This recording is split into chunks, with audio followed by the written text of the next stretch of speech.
কক্সবাজার আন্তর্জাতিক বিমানবন্দর থেকে ছেড়ে আসা বাংলাদেশ বিমানের একটি ফ্লাইটের চাকা খুলে নিচে পড়ে যাওয়ার ঘটনা ঘটেছে। বিমানটিতে শিশুসহ মোট ৭১ জন যাত্রী ছিল। তবে নিরাপদে বিমানটি শাহজালাল আন্তর্জাতিক বিমানবন্দরে অবতরণ করেছে। গতকাল শুক্রবার দুপুর ১টা ২০ মিনিটে কক্সবাজার বিমানবন্দর থেকে ঢাকার উদ্দেশ্যে রওনা করে বিজি ৪৩৬ ফ্লাইটটি। এতে অল্পের জন্য বেঁচে যায় শিশুসহ ৭১ জন যাত্রী। উড্ডয়নের পরপরে পাইলট ঢাকার এয়ার ট্রাফিক কন্ট্রোলকে জানান তিনি জরুরি অবতরণ করতে চাচ্ছেন।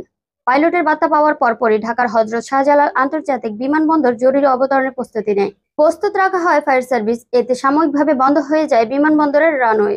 বিমান বাংলাদেশ এয়ারলাইন্সের মহাব্যবস্থাপক এবিএম রওশন কবির জানান, কক্সবাজার বিমানবন্দরের রানওয়ে থেকে আকাশে ওড়ার পরই পেছনের একটি চাকা খুলে নিচে পড়ে যায়।